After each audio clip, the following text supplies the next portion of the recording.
128-bit system, the Dreamcast. We put it through the test. Will the new console live up to the hype? We go to the experts to find out. We look at the hardware, the machine's new online capability, and the games being released at the system's launch. Plus, we examine the future of the Dreamcast. Will it take the lead in the console wars? Stick around to find out, 'cause it's game time.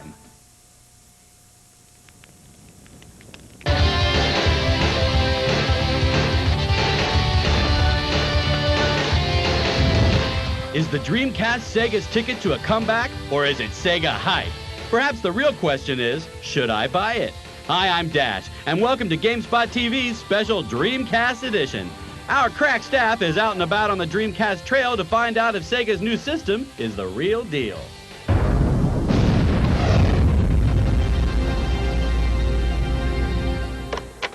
The Dreamcast, Sega's new game system, is only about 2.5 inches high and 7.5 inches wide.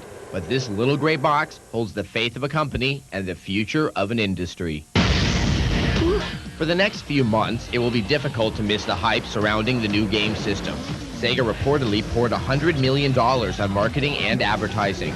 With cash and flash, the company hopes to allay any doubts of success and erase memories of its sordid past. Don't make me hurt you. So, after the experience of the Saturn, what have you applied now to the launch of the Dreamcast?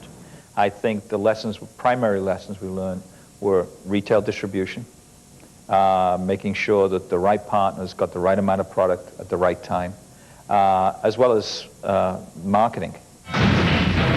Skeptics and critics had a field day after the Dreamcast's disappointing launch in Japan last November.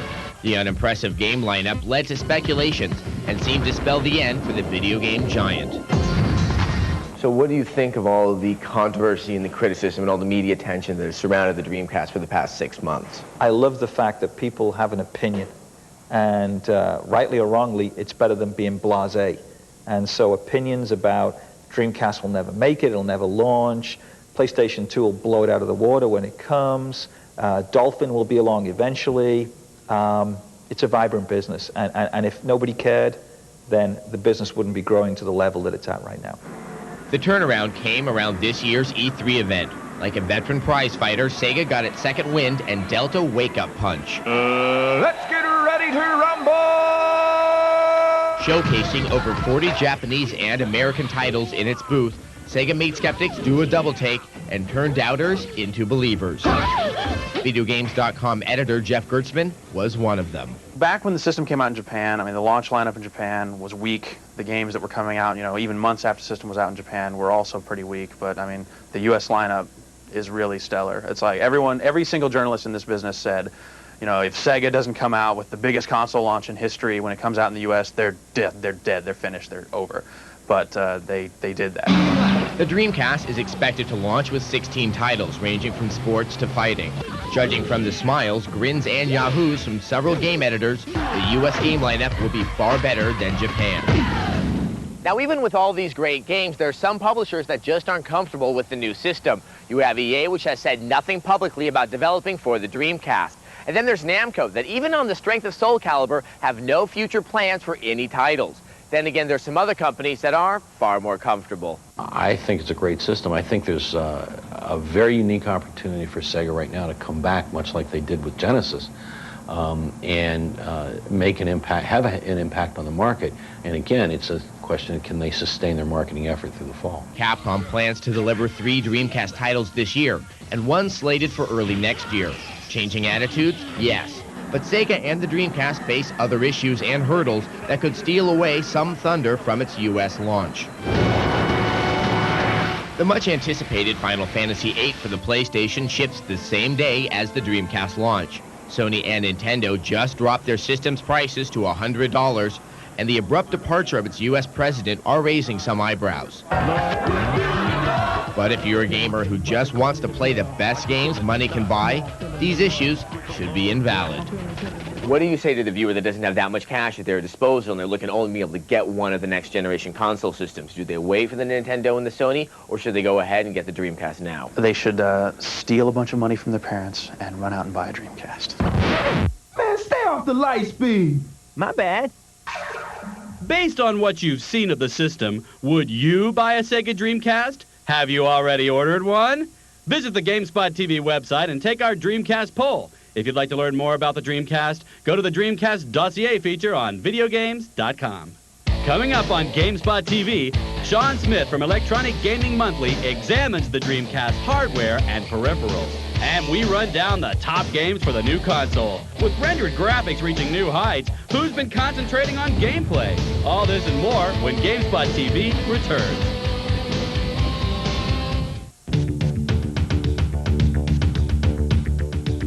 Welcome back. Time to check out just what makes the Dreamcast tick. Can the system withstand the test of time, not to mention long hours of gaming? GameSpot TV's Adam Sessler and Electronic Gaming Monthly's Sean Smith dissect the game system and give us the lowdown.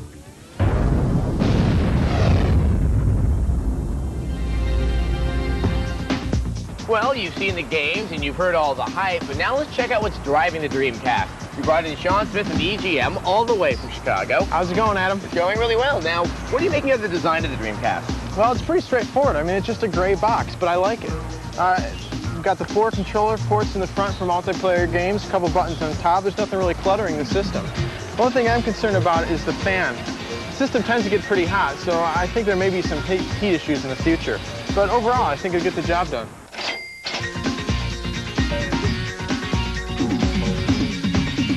So the CPU of the Dreamcast has a 200 megahertz microprocessor. What does that translate to? Well, hopefully it'll translate into better quality games. It's a Hitachi 200 megahertz processor. I mean, it's something that we've never seen on a console system before. So I mean, you're going to find that's 2 or 3 times faster than the PlayStation of the N64. Now, the Dreamcast is using a GD-ROM drive, which is a CD-ROM and it's not a DVD-ROM. Why did they choose that, and what does that mean? Well, it's basically a disk that holds 1 gigabyte, which is 1,000 megs of data, opposed to 650 megabytes that's on a standard CD. The other reason is that it's a proprietary format for Sega, so pirates are going to have a harder time copying these disks.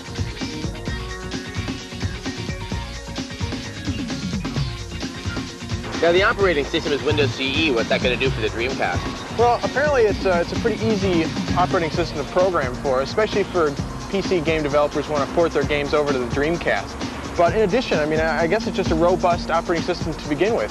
In fact, Microsoft has more employees working on Windows CE than they do on Windows 98.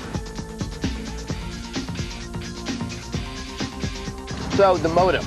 What's your verdict on it? I think it's the most exciting part of the Dreamcast at this point. I mean, it's a 56K modem. Console gamers have never had anything quite like that. And with the port's expandability, I mean, you could put an ISDN modem, a DSL modem, or even a cable modem in there in the future. It's really going to open up a lot of doors for online gaming for console gamers. So expandability, what's the potential for the system to grow? Well, since it's based on a Windows CE operating system, it's got all kinds of ports for expansion. I think the Dreamcast is going places where console game systems never gone before. But real, bottom line, when are we going to have to see a new console system? Well, you know, 4 or 5 years from now, I think the PlayStation's been around that long. But another thing to consider is that 4 or 5 years from now, console gaming is going to be a lot different. And I think, at least in part, it'll be thanks to the Dreamcast. Until now, online gaming has been the domain of PC users. Well, that's about to change with Sega's online Dreamcast network. So what's it all about? Watch this.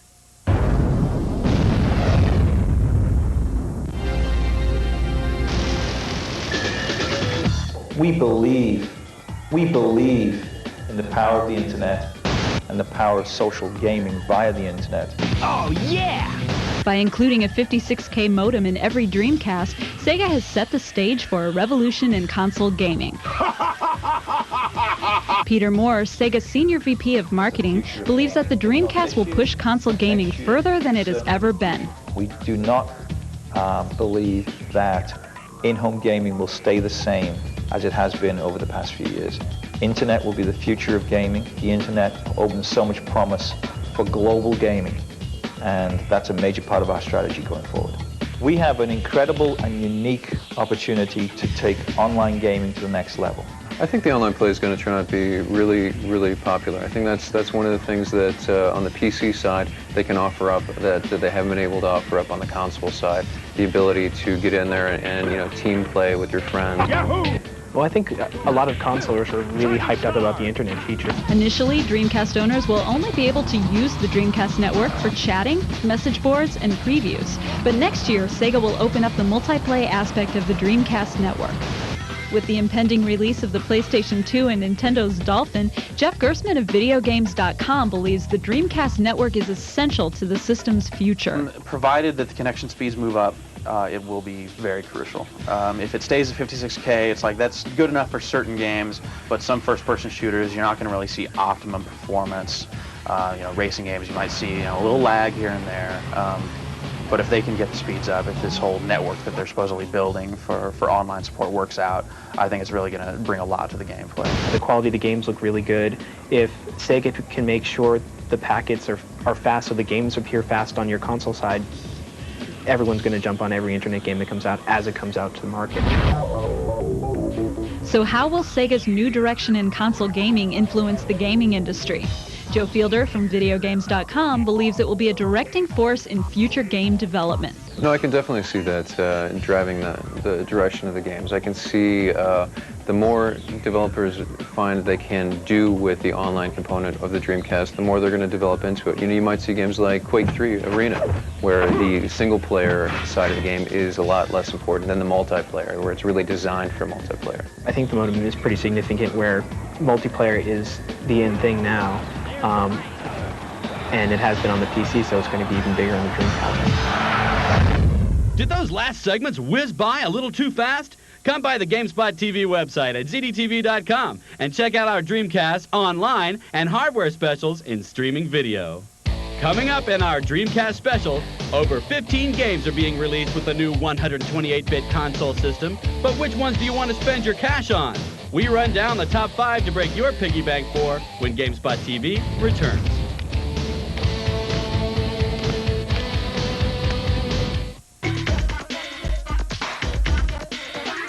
Welcome back. So the Dreamcast itself looks pretty solid, but what about the games? We spoke to the editors at VideoGames.com and got their favorite picks for the Dreamcast launch.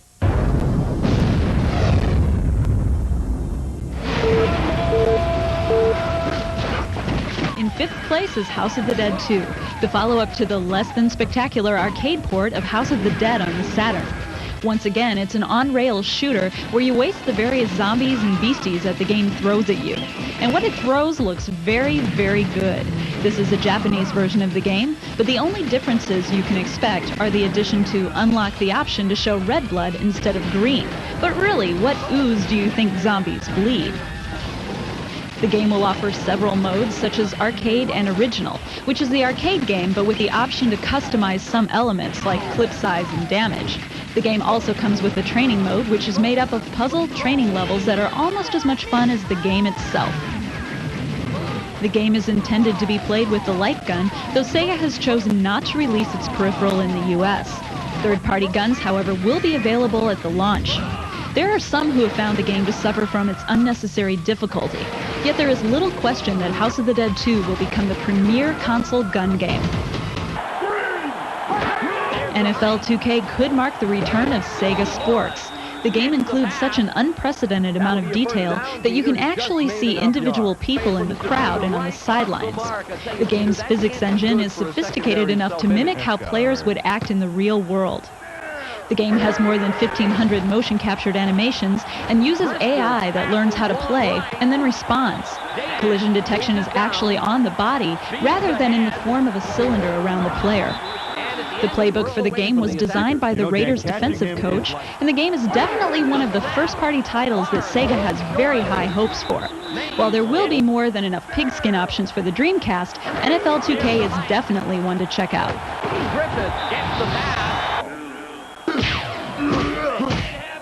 Ready to Rumble, despite what you may think, is unquestionably one of the stars of the Dreamcast launch. This over-the-top boxing game comes with 2 modes, Championship and Arcade. Championship mode is a single-player mode that lets you take a boxer from the bottom of the ranks to the top of the list. Arcade mode is what you'd expect, straight boxing. The game's controls are exceptional and simple. The analog stick moves you about the ring, the triggers block high and low, but when used with the analog stick let you weave and bob, and the buttons on the face of the controller execute high and low punches. These controls let you jump right into the game and start landing slightly realistic combos. The visuals also look great. There are more than 120 facial expressions, so you'll know when you're on top and when you're really hurt. Blood and sweat fly off the bodies, and the crowd actually looks like people rather than a bad impressionist painting. Even if you've played boxing games in the past, there hasn't been anything like Ready to Rumble in a long, long time, and it sets a welcome and brand new standard for the sweet science. It makes complete sense that along with the new Sega system will be a new incarnation of the great Sega mascot, Sonic the Hedgehog. And as most know by this point, the little blue speedster is returning in Sonic Adventure. The game takes the linearity and structure of a 2D game and brings real speed to a 3D platformer. You play 5 characters, including Sonic, Knuckles, and Tails, who, when played through, will clarify the entire story of the struggle against Dr. Robotnik and the water monster Chaos. The game will consist of standard Sonic gameplay tied together with some adventuring areas that offer exploration, help advance the story, and provide bosses to fight. The levels vary from character to character, with Sonic levels being similar to the 2D Sonic, and other levels offering comparisons to Jumping Flash. The Japanese version of the game suffered from camera problems, but Sega of America brought in a developer to tweak the viewpoint issues. There's no denying, though, that a platform game never looked like this. It won't take much to convince you that Sonic Adventure is a 3D experience above the rest. We'll have our #1 pick after the break, and you probably already have a good idea. But if those Dreamcast games whet your appetite, check out some more eye-melting Dreamcast footage at the Gamespot TV website. Simply go to our main page and then click through to our Dreamcast preview page. Next in our Dreamcast special, if you only buy one game for the console, what's it going to be? We have our top pick, and we've examined the system inside and out. But what will be its future? And what games can we look forward to? Find out when Gamespot TV returns.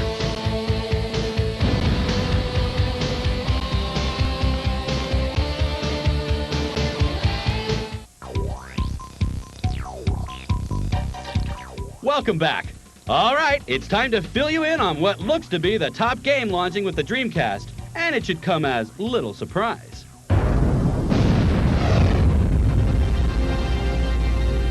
You take one look at Soul Calibur from Namco, you'll quickly realize why there's no doubt that it's the most impressive game launching with the Dreamcast.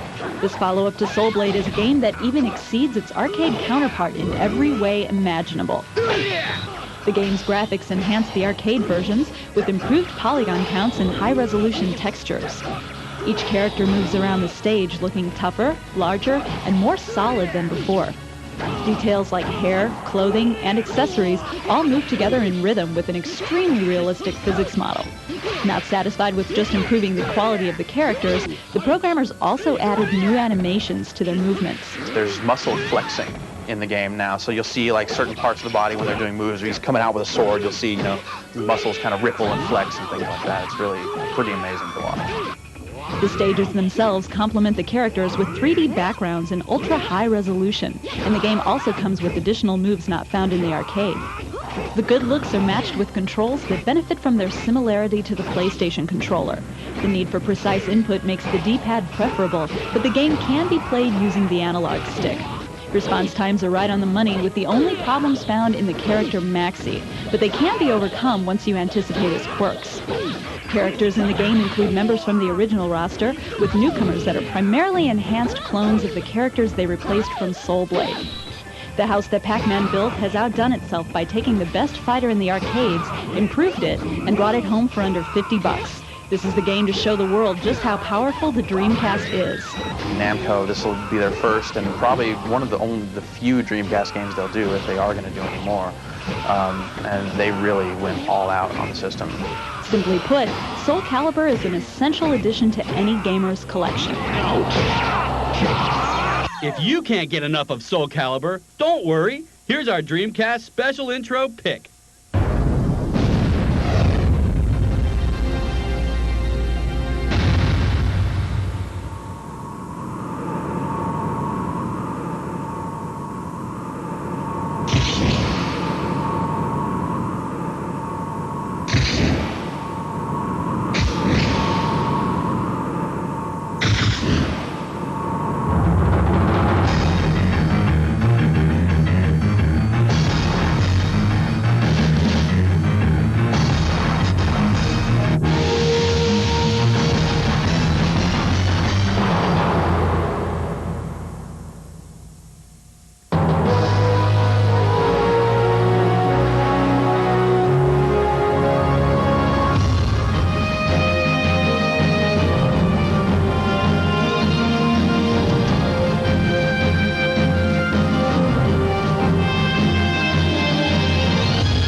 We've seen the top 5 games of the launch. Our next segment will give you a taste of what's to come after the launch.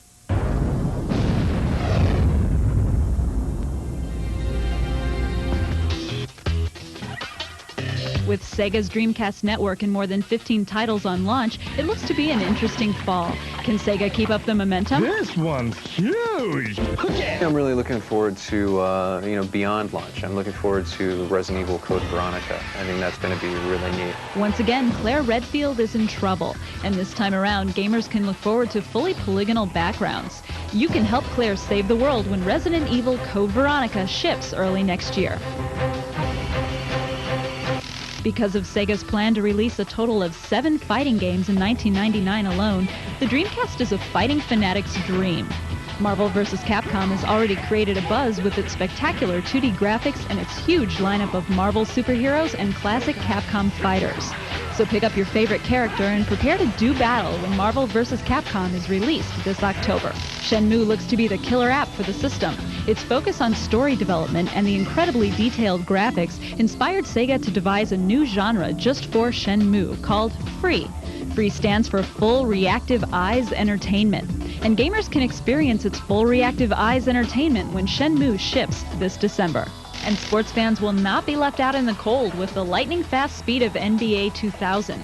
Promising to play at 60 frames per second, NBA 2000 will have more than 400 individually modeled players and 28 NBA teams.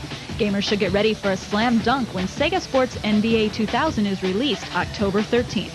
While Sega plans to release 25 more games by the end of 1999, there are still a few titles gamers would like to see released in the U.S. I really hope that Seaman gets announced for the U.S. market because it's just the whole thought of hooking up a microphone to Dreamcast and talking to a crazy fish head thing sounds like a lot of fun. Beyond that, I really hope that Namco decides to do Tekken Tag tournament for the system. There's no doubt the Dreamcast games are spectacular and flashy, but the question is, will the system have legs enough to compete against Sony's PlayStation 2 and Nintendo's Dolphin? KO! Sega has announced that Seaman will be released in the United States, though a date has not been set. Well, that wraps up our special Dreamcast edition, but you can always go to the Gamespot TV website for more on Sega's new system. Until next time, remember, if you think you're playing too much, play more. See ya. Bye-bye.